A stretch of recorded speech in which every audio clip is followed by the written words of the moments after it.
dos pontos mais importantes que eu tenho observado ao longo da minha vida profissional, que já passa de 50 anos, tanto trabalhando na astronomia diretamente, envolvido com a observação do céu, usando instrumentos diversos, como lunetas meridianas, como telescópios equatoriais, como espectroscópios, espectrógrafos e outros aparelhos.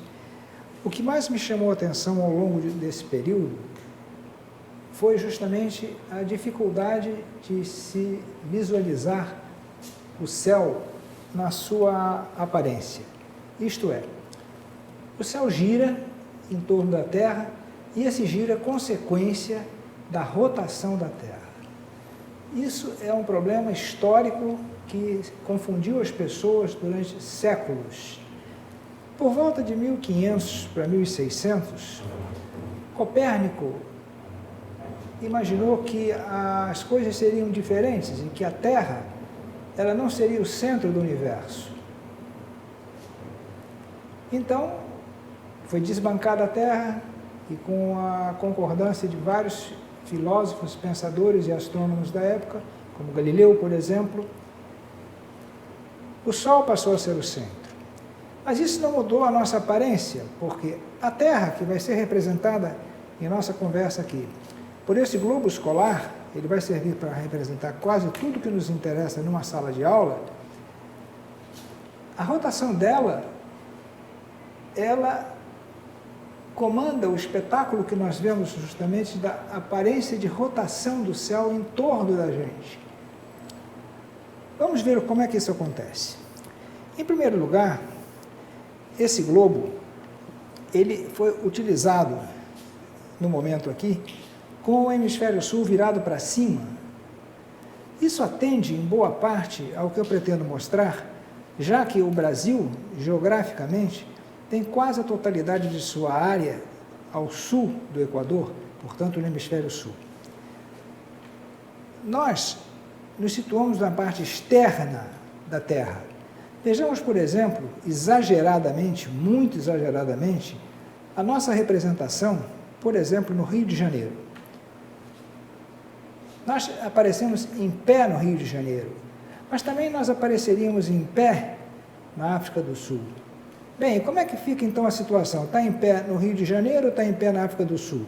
Bem, vamos colocar então outra pessoa na África do Sul.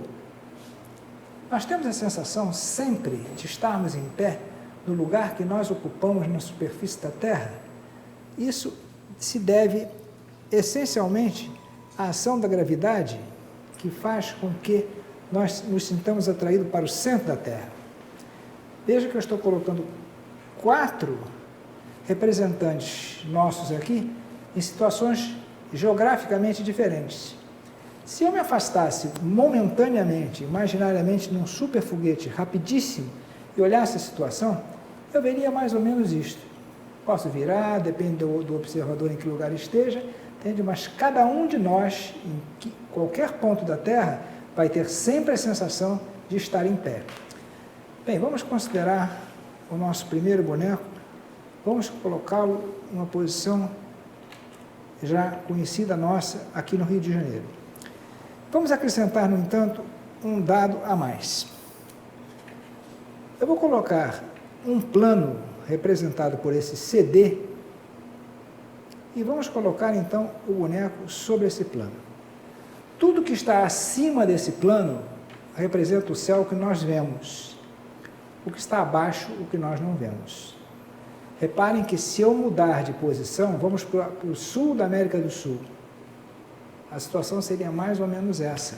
Reparem que o eixo da Terra ficou inclinado em relação ao plano da mesa ou ao plano do chão, que aqui representa o nosso plano do horizonte. Esse CD, o plano do CD, se ele for expandido indefinidamente em todas as direções, ele vai gerar uma linha no céu que representará o nosso horizonte celeste. É o nosso horizonte e o nosso horizonte celeste que seria representado dessa forma. Então, dependendo do lugar, cada lugar tem o seu horizonte e tem a sua vertical. Quando eu coloquei os bonecos naquela posição arbitrária, por exemplo, África do Sul, Vamos colocar aqui próximo, mas vamos colocar um do outro lado, na Índia. Quando eu coloco esses bonecos aqui assim, cada um tem sua vertical. O que é a vertical? A vertical é a direção do fio de prumo que passa pelo boneco. Então, cada lugar tem sua vertical, que em princípio converge para o centro da Terra. Bom, seria interessante que nós pudéssemos representar esse globo escolar com o eixo paralelo ao eixo da Terra, porque no momento em que nós consigamos fazer isto, nós damos um passo muito importante para, dentro de uma sala de aulas, mostrar como é que o céu se comporta, qual é a aparência de giro do céu. Um dos pontos mais importantes que nós precisamos dominar se refere à aparência local da esfera celeste. Acima desse plano, como nós já falamos, acima desse plano, num dado lugar, nós temos o céu que nós vemos. Abaixo, nós não vemos. Se a Terra gira, esse plano vai junto. Mas como nós temos sempre a sensação de estarmos em pé, é como se o céu girasse. Vamos colocar, então, alguns detalhes importantes acima desse plano do horizonte. O plano do horizonte está representado aqui pelo ponto sul, pelo ponto oeste, norte e leste. Esses pontos já são conhecidos da mais remota antiguidade e eles são uma referência importantíssima para a vida cotidiana de todos nós. Vamos ver como a gente pode determinar esses pontos para uma orientação melhor que nós queiramos ter em relação a posicionar o eixo do globo escolar paralelamente ao eixo da Terra. Nós estamos ali, eu disse assim, você naquele ponto ali, só que eu não botei o boneco. Se eu pusesse o boneco no tamanho que ele deveria ter em escala aqui relativo à Terra, o globo escolar, nós seríamos muito pequenos, microscópicos, e a gente nem se veria. Então, para todos os efeitos, nós estamos representados por este pontinho aqui, ó, aquele ponto ali, e a Terra está representada como esse circulinho aqui. Eu botei o Polo Norte para baixo, e o Polo Norte e o Polo Sul para cima. Reparem que eu estou chamando a atenção que essa figura está fora de escala, quer dizer, para o tamanho, para o raio da esfera celeste, que eu vou considerar infinito em relação às dimensões da Terra, evidentemente a Terra também seria reduzida a um ponto. Mas me interessa colocar a Terra dessa forma. Então, o giro da Terra se dá de oeste para leste. Então, se eu colocar para vocês nessa condição, a Terra gira dessa forma. Entende? Então, a Terra gira de oeste para leste. Alguns pontos são extremamente importantes para a gente poder prosseguir nossa conversa de forma a ter um aproveitamento máximo das coisas que eu vou descrever a seguir. O nosso boneco estando aqui, a vertical dele, se prolongada, vai chegar a um ponto no céu chamado zênite.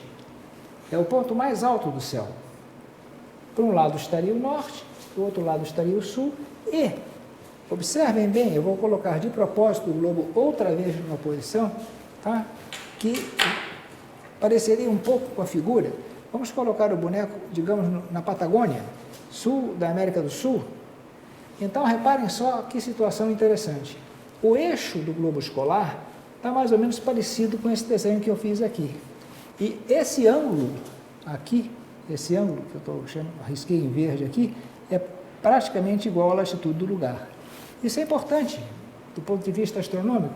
Quer dizer, se eu prolongar o eixo da Terra indefinidamente, ele vai encontrar o céu num ponto chamado Polo Sul Celeste. Como está muito fora de escala isso, parece que ao fazer esse traçado aqui, vai encontrar num ponto diferente, mas não.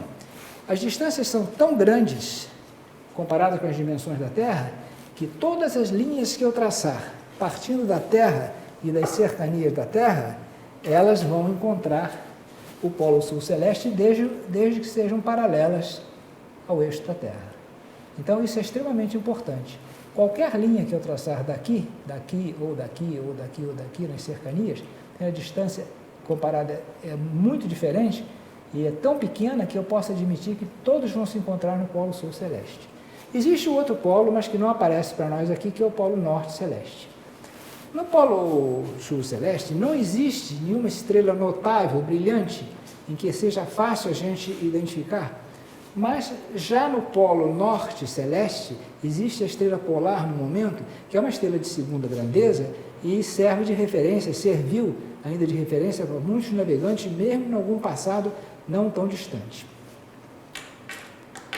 Como a gente pode determinar norte-sul, já que se falou que a norte-sul é tão importante nessa história? O plano formado pelo ponto norte do horizonte, pelo zênite e pelo ponto sul do horizonte, esse plano, que está definido aqui por essa linha aqui, norte-sul, chama-se plano meridiano do lugar. Cada lugar tem seu plano meridiano. O nosso aqui no Rio de Janeiro é definido astronomicamente, aqui no Museu de Astronomia ou no Observatório Nacional, como queiram, tá? No campus justamente do observatório, numa luneta chamada Bamberg. Ali se define o plano meridiano do lugar que passa aqui pelo observatório naquela luneta. Dos três modos que a gente pode utilizar para determinar norte-sul, eu destaquei o primeiro, que seria pelas sombras formadas pela iluminação do Sol sobre uma pessoa, por exemplo. Aqui está o meu ajudante fazendo uma sombra numa certa hora do dia. Se esta sombra for feita na parte da manhã, já que eu tenho entre o nascer do Sol e o meio-dia uma ascensão do Sol. Ele nasce, está muito baixo no horizonte, depois ele vai subindo até que passa pelo ponto mais alto. Depois começa a descer e se põe do outro lado. Nasce no lado leste e se põe no lado oeste. Bom, então há duas situações que me interessam. Digamos quando o Sol, caso ele esteja, por exemplo, trafegando no Equador, por ocasião dos equinócios, vai haver um ponto em que ele vai projetar uma sombra com um certo tamanho. Digamos que essa sombra aqui seja representada por essa sombra na parte da manhã aqui. Chamei de sombra matinal, a sombra 1. Ora, de tarde, o Sol descendo vai passar por uma outra situação em que vai projetar uma sombra do mesmo tamanho. Então, como um lado do meridiano representa a parte da manhã e o outro lado vai representar a parte da tarde, se o Sol estiver na mesma altura, vai produzir essas duas sombras iguais e no meio dessas sombras eu tenho a linha norte-sul. Esse é um modo simplíssimo de se determinar a determinação norte-sul. Um segundo método que nós podemos usar para determinar o norte-sul se utiliza de uma propriedade interessante. Existem agulhas que se comportam pelo seu material respondendo à ação do campo magnético da Terra. Essas agulhas imantadas são conseguidas em lojas comuns de artigos para a casa, e então essas agulhas médias, se colocadas com uma boiazinha de isopor, como essa aqui, elas funcionam justamente para nos orientar, porque elas têm tendência, reparem só, eu toquei na agulha, e se eu tirar ela de uma certa posição, ela vai querer voltar para uma dada posição peculiar, característica justamente desse fato que eu falei, a interferência justamente do campo magnético sobre a agulha imantada. Aqui eu tenho uma agulha comercial e eu vou ajustar um ângulo de tal forma que aconteça o seguinte: quando a agulha aponta na direção norte-sul, ela é a norte-sul chamada magnética. Se eu fizer um gabarito como esse que pode girar dessa forma, eu posso colocar, por exemplo, a direção magnética muito parecida com essa da agulha, é só ajustar. Então, acontece o seguinte: o ângulo formado entre a direção magnética e a direção geográfica, ele é definido para cada lugar, para cada época, ou seja, para cada data. Então, sabendo disto, eu posso fazer um gabarito como esse, em que eu imponho a condição de que essas duas linhas façam um ângulo. Ora, se eu colocar alinhado o meu desenho da parte magnética justamente com a direção da agulha, automaticamente, conhecendo esse ângulo, eu vou saber qual é a posição do alinhamento norte-sul geográfico. Eu dei um exemplo aqui para o caso de Águas de Lindóia, no ano 2005, quando foi dar uma palestra sobre esse assunto nessa cidade, e então lá a situação era essa. Aqui no Rio de Janeiro não é muito diferente, só que a declinação magnética atual no Rio de Janeiro está em torno de 20, 21 graus ou 19, algo do estilo, já que ela muda de ano para ano e muda se eu mudar de posição. Se eu, por exemplo, sair daqui e for para Manaus ou for para Fortaleza, eu vou ter outros valores que seriam atualizados para cada lugar. Dessa forma, eu já coloquei então a posição aqui da bússola comercial com o norte-sul geográfico aqui e o norte-sul geográfico aqui na minha bússola caseira. Vamos botar a agulha outra vez quietinha aqui no centro, se possível. Olha, tirei de posição. Vejam que ela vai girar até estabilizar na posição em que ela estava. Ela oscila, né, e depois retoma a posição. Existe um terceiro método em que nós podemos usar o Cruzeiro do Sul, uma constelação bem conhecida por nós geólogos brasileiros, e que aparece quase todo ano no nosso céu. Por volta de outubro e novembro são 2 meses em que ele realmente descansa um pouco. Mas em junho, maio, junho, julho, é excelente a observação logo que escurece. Então, na situação, por exemplo, do Rio de Janeiro, então nós podemos ver o sul passando alto numa situação como essa. Então, vocês imaginem aqui essa estrelinha mais brilhante aqui, que é a alfa do Cruzeiro, a estrela de Magalhães, tem a beta, que eu não vou usar, e tem a gama, que é a terceira estrela que faz o eixo da cruz. Se eu tomar a distância angular, posso esticar uma parte do meu palmo e marcar essa distância. Se eu usar essa distância 4 vezes e meia a partir da alfa aqui para baixo, eu chego a um ponto que é o polo sul celeste. Claro, eu vou cometer um erro de 1 grau ou 2 nisso, mas não é grave porque eu quero.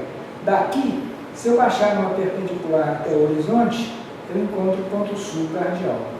No momento em que eu encontro o ponto sul cardial, eu tenho justamente a situação que me interessa. Por quê? Voltando a figura geral aqui, agora eu posso abandonar o cruzeiro.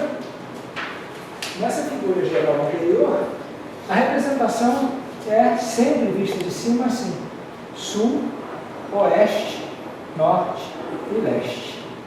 Então, isso já é um bom caminho para nós. Então, temos 3 métodos que são usados com facilidade relativamente para a determinação do alinhamento norte-sul. Alinhou a norte-sul, automaticamente alinhou a leste-oeste. Bem entendido é o seguinte: o lado leste é o lado onde nasce o Sol. O lado leste é o lado onde nascem as estrelas em geral. E o lado oeste é onde elas se põem. No ponto leste, particularmente, o Sol nasce nos equinócios e se põe no oeste nos equinócios.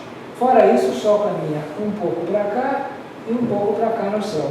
A trajetória do Sol é, digamos, máxima, no caso do verão nosso, quando ele vem para cá e circula mais ou menos aqui assim. Circula assim, dá a volta, vai lá para o outro lado e circula lá. Mas esse não é o momento para eu falar sobre isso. O que importa para nós é justamente determinar esses elementos que são mostrados ali. Vamos voltar então ao nosso globo e ver onde é que nós queremos chegar. Aqui está o nosso boneco outra vez. Vamos colocá-lo particularmente então aqui, no sul da América do Sul, fica mais compatível com o meu desenho. Tá? E vamos dizer o seguinte: se o céu gira em função da rotação da Terra. A Terra gira assim, de oeste para leste. A Terra gira assim. Então, se gira de oeste para leste, se eu colocar um plano nesse lugar aqui, colocar o meu boneco, que representa a gente aqui, tudo fora de escala. Mas se eu começar a girar a Terra no sentido correto, reparem só, à medida que eu vou girando a Terra para esse lado, as estrelas que estão abaixo do plano passaram a aparecer. E as que estavam vistas rés com o plano aqui, sumiram. Então, quando eu giro a Terra, acontece isso, eu começo a ver estrelas que não via, e perco as estrelas do lado oeste. Se eu conseguir botar o eixo do globo escolar paralelo ao eixo da Terra, está resolvido o problema para nós. Se eu sair dessa sala e for lá para fora, pegar qualquer objeto que esteja no céu, como o Sol, objetos astronômicos, bem entendido, Sol, estrelas, se eu estiver de noite, aí eu vou tranquilamente ver que eu estou simulando aqui o mesmo movimento que eu vou ver lá fora. Então, o nosso problema é o seguinte: onde está a nossa norte-sul? Por coincidência, aqui, nessa arrumação que nós fizemos, a norte-sul geográfica está alinhada desse jeito. Então, digamos que eu estivesse fazendo uma demonstração para vocês da posição da Terra, assim, digamos, para a Patagônia. Estou aqui. Se eu chegar lá fora e girar, não vai dar certo. Por que não vai dar certo? Porque o eixo do meu globo escolar não está na posição correta. Como é que eu acho a posição correta? Olha, eu já sei que a norte e sul está desse jeito. Então eu vou procurar colocar o meu globo, mantendo o boneco sempre em pé, eu vou procurar o meu globo nessa posição aqui. Arrumei na posição norte-sul, de sorte que esse lado sul coincide com o lado sul do meu gabarito. Nessa situação, se eu for lá fora agora, ou se eu por um passe de mágica, de repente, eu me livrasse de todas as paredes e tetos da casa aqui, eu veria justamente o quê? A Terra girando para cá, as estrelas nascendo assim. E em torno do polo, isso é importante dizer, e é fácil das pessoas perceberem, mesmo não tendo uma estrela de referência aqui no polo sul celeste, fica muito fácil de ver. Porque vocês parando algum tempo observando as estrelas, elas vão girar em torno desse polo justamente no sentido horário. Isso é interessante até de observar. Então, uma olhada no cruzeiro, que eu mostrei agora há pouco aqui, e vocês olham o cruzeiro daqui a 1 hora, daqui a 2 horas, vocês vão ver que ele vai girar em torno do polo no sentido horário. Já no polo norte, a coisa acontece ao contrário. Agora eu deixo como exercício para aqueles que quiserem fazer um pouco de trabalho mental, vão ver que se eu olhar para o hemisfério norte, a coisa é justamente, o céu vai virar em sentido anti-horário, que a Terra estará girando assim para cá, então o céu gira em sentido contrário. Se a gente conseguir realizar essas etapas, que eu vou sintetizar aqui, resumir aqui, coloquemos o boneco numa certa latitude, num certo lugar, arbitrariamente em qualquer lugar, determinemos a norte sul através de um dos métodos considerados nessa conversa. E se eu então procurar orientar o meu eixo do globo escolar paralelamente à posição definida pelo gabarito, então eu tenho uma situação que interessa. Nessas condições eu posso praticamente garantir, desde que não haja outras influências. Eu acho que normalmente a gente pode descartar até da bússola, que é um pouco perigosa, porque se tiver alguma massa magnética forte pode distorcer a posição da agulha, mas os outros métodos dão uma garantia para nós de que nós vamos ter sucesso nisso. Então nós estaremos vendo o céu na posição correta com o eixo do globo escolar paralelo ao eixo da Terra. Conseguimos isto, então, se conseguirem, eu dou os parabéns, porque é uma das coisas mais importantes que tem para dominar o movimento do céu em geral. É isto aí.